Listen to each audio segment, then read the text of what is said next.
time, because we are preempted next Sunday, in 2 weeks' time, we will run the bulk of the interviews that we have so we can get a clearer picture. But in the meantime, here's some comments from Andrew and Kirk and Michael himself and Bruce Fairbairn on Much West.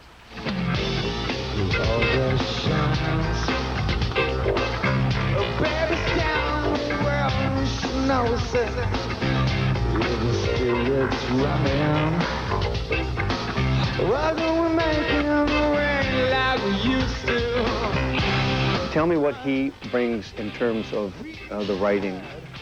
Does he add the melancholy? I'd say lyrically, Michael tends to wander into that area lyrically. Like he gets very dark at times. I tend to, when I do lyrics, tend to get quite the other way. Cool. I look for the future, the hope, the bright, the spark, or whatever. And that balance isn't a normal thing in life. That's balance. I think in the music, same sort of thing. Did Michael get working on a solo album? He's been working on it in the time off that I mentioned before. He's about halfway through, I think. He was copying a lot of tabloid flack in London. Oh. And it was serious. Yeah. And you know, I was reading the papers at that stage because I was living in England. And I'm reading all this stuff, and you know, and it got to the point where my friends every day would say, "Hey, did you see this thing about Michael? Did you see this thing about Paul?" You know, just like people. It's the truth. You know, wait a minute. And I got angry one day. I slammed the paper down. I said, "I don't care about this guy's my friend. I don't care what the hell these people say. He's my friend. Where is he, and what's he doing?" And at this point, most of what we'd been doing was, "Oh, inxs, you gonna make a record? You gonna do a tour? You know, I don't care. Have you split up? I want to talk to my friend." So I called him up to find out where he was, and he was working with Talking Heads in upstate New York. And Tina Weymouth came on the phone, said, "Hello?" I said, "Hi, it's Andrew Farris from inxs. I was just looking for Michael. Do you know where he is?" Oh, Andrew, look, I didn't make him come up here. He came all by himself." It's like, no, I don't mind that. I just want to talk to him. That's what I meant about the music business side of it. So in the end, Michael comes on and says, "Are you okay?"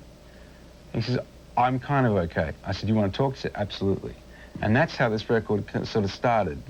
We just started talking a lot to each other on the phone. That sounds like a funny thing to say for guys who've been in a band for 20 years.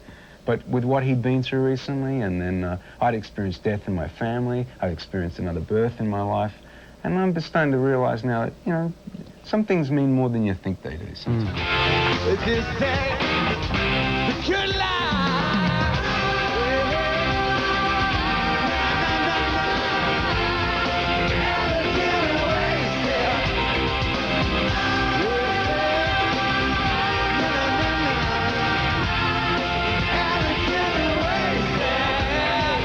Demystification is the word. There's a lot of bands hide behind that mystification. Oh yeah, but it's very difficult to. It doesn't matter what you do, you know, because there's a whole industry based on sort of finding out stuff, you know, and it's like, you know, Beck's shoelace color, and you know. But he's funny. He's good. Yeah, he's funny. He's great. He's got a sense of humor. Two things happened in your move to London. You were hounded by that press. Probably the same press that's we're reading about in terms of same Diana. And what a loss. Yeah. And conversely, you rediscovered your friendship with your real friends, these guys. Yeah, that's an interesting point. Yeah, that's very true. Yeah, especially with Andrew, because we've been sort of at it. Andrew was over there as well, and we sort of been, it's a weird thing about, you know, people say, how could you be in a band for 20 years, you know, and wouldn't you drive each other crazy? I mean, there's a certain element of that, you know, 6 Australian blokes in one room together. Oh, no. Yeah, but you actually, you know, it's dangerous. But, yeah, but it's at also, the same time, you it's also friends and family. That's right, it's friends and family. You get a little older, too. You think so much of this show business stuff is important, where in actual fact, you know, the reality is, I think most people think on the other side of cameras or on the other side of radio stations, they think that you're somehow larger than life. In actual fact, you're just as mortal and as crazy and messed up as everybody else. And I think the reality is that for most folks who do this, that's the big secret, is getting a handle on that and then realizing what those essentials are. And I know my life and my family and friends become more and more important now. It's one of those crazy old statements, but it's true. Yeah, absolutely. And you focus in on those things, and we've been together 20 years as a group. We've been together 30 years as friends. Yeah, but you come in and out of things, and then Michael's got his own life, I got my own life outside of the group, and that's incredibly healthy, quite frankly.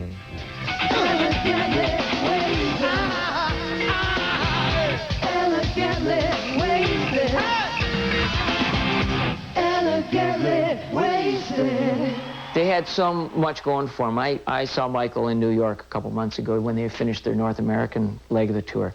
He was real positive, you know, great show, you know, and very up about the future. Now, but you see with Michael, anything could have happened. Maybe he had a fight with Paula. You know, that whole Geldof thing was still dogging him, and that was a real problem when we were in Spain doing the vocals for the record. You know, that's where it came down. You know, he was getting death threats and all kinds of stuff. And he walked out of that with a smile on his face and some great vocals in the bag. And so that I thought, well, that's as bad as it's going to get for Michael. You know, he really held it together through that period. That's why I was surprised, too, that this happened. But who knows, something may have gone sour there, you know, when they were in Australia.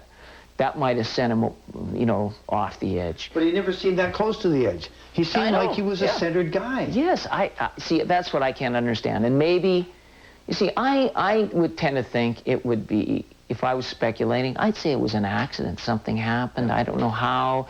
The whole hanging thing, I mean, we don't have the evidence here. We can't tell. But I would have said it would have been possible for Michael to have a tragic accident, just the way he was.